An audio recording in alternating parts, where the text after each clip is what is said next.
The date is January the 10th. A man stands on the banks of a narrow river.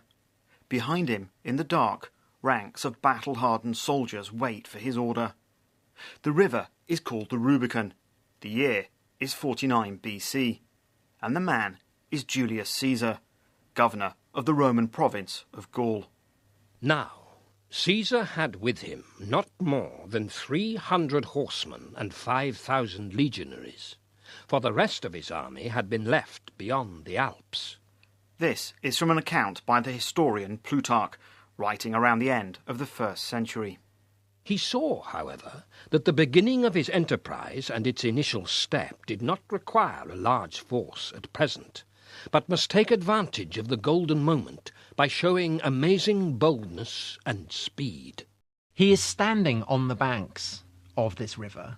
So ahead of him, you have the Rubicon. Beyond the Rubicon, you have Italy.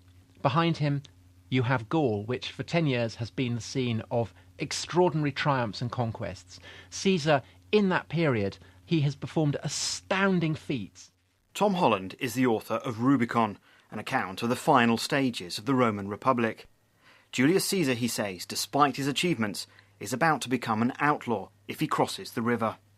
By the most sacred rules of the Roman people, it was absolutely a capital offence for the governor of a Roman province to come with his troops into Italy itself. Now, why was Caesar even contemplating this step? Well, the reason is that his very success had provoked the jealousy and resentment of his political rivals back in Rome.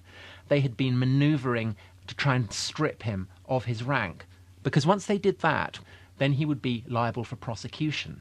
And Caesar's enemies had a whole list of charges that they could bring against him. And what had happened was that Caesar had been presented with the unenviable choice of either surrendering his command or standing up for his rights and embroiling Rome, very probably, in a ruinous and destructive civil war. This, then, was the choice that Caesar now faced. And back in Rome, his enemies knew a showdown was coming. The figurehead of the anti-Caesar forces was a renowned general, Pompey the Great.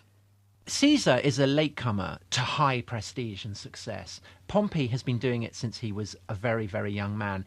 The way that the Republic was structured was that its great men were encouraged to compete with one another in the service of the state. What had happened with Pompey and with Caesar is that such was their rank that they were in a position, if they went to war, to tear the entire Roman Empire to pieces. And it's war that Pompey realises he must now prepare for. But he's made a serious miscalculation.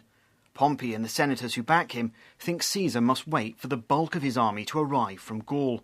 Instead, Caesar has seen a chance for a lightning strike with just a few thousand troops. But then, just as he's about to cross the Rubicon to launch this strike, he's suddenly struck by doubts. Halting in his course, he communed with himself a long time in silence as his resolution wavered back and forth, and his purpose then suffered change after change. For a long time, too, he discussed his perplexities with his friends who were present, estimating the great evils for all mankind which would follow their passage of the river, and the wide fame of it which they would leave to posterity. All these various stories are suggesting that this was absolutely a moment of excruciating and agonising decision, because so much was hanging on that moment. Once Caesar has crossed the Rubicon, he is a criminal, he is an outlaw by Roman law. But finally, with a sort of passion, as if abandoning calculation and casting himself upon the future, and uttering the phrase with which men usually prelude their plunge into desperate and daring fortunes, "Let the die be cast," he hastened to cross the river. The Roman poet Lucan describes the moment of the crossing. The cavalry first form across the stream to break the torrent's force. The rest with ease beneath their shelter gain the further bank. When Caesar crossed and trod beneath his feet the soil of Italy's forbidden fields, here spake he, peace, here broken laws be left.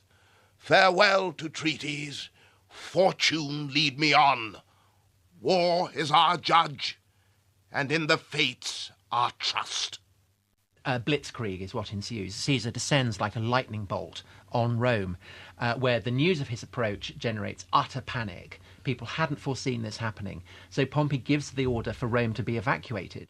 Since nearly all Italy was in commotion, the course of things was perplexing. For those who dwelt outside the city came rushing in hurried flight from all quarters into Rome, and those who dwelt in Rome were rushing out of it and abandoning the city. The Senate, most of the aristocracy, up sticks and set off with Pompey down the line of Italy, Caesar in hot pursuit. Pompey and his forces arrive in Brundisium. Caesar lays siege to it. As he breaks into Brundisium, so the last ship bearing Pompey's forces is slipping out through the harbour, going for Greece. But the following year, Caesar, against all the odds, crosses the Adriatic. He brings Pompey to battle. Despite being outnumbered, he defeats Pompey, although in fact the civil war will continue for several years after that. And when the war is finally won, Caesar returns to Rome and puts on lavish displays of celebration to mark his triumphs. This account is from the Roman scholar Suetonius, writing early in the 1st century. He mounted the Capitol by torchlight, with 40 elephants bearing lamps on his right and his left. He displayed among the showpieces of the procession an inscription of but 3 words. I came, I saw, I conquered, not indicating the events of the war as the others did, but the speed with which it was finished. He ends up in the situation where essentially he's destroyed all the armies who are against him, and he is faced with the problem of what does he do now? So Caesar has himself appointed dictator for life. And that really is the moment when his political adversaries realise that they have no prospect whatsoever of getting rid of him, and that the only way of removing this dictator for life will be by assassinating him.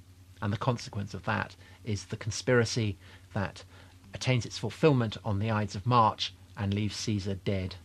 And even though Caesar himself ended up being assassinated, his great-nephew and adopted son established essentially a form of monarchy that would then endure until the very collapse of the Roman Empire. More than 2,000 years on, it's impossible to be certain of the exact events leading up to and following Caesar's crossing of the Rubicon. Sources conflict even over the precise date it occurred, but the significance of that day is not in doubt. The very phrase, crossing the Rubicon, is so famous. Why does it stand so completely for this point of no return? Well, it's because it's about much more than just the vagaries of Caesar's career. What you have with the Rubicon is actually a dividing line between two visions of government. So the republican form of government that had been destroyed by Caesar would then be absent from European political life until Central Middle Ages and the Italian city-states and ultimately the heyday of the Renaissance.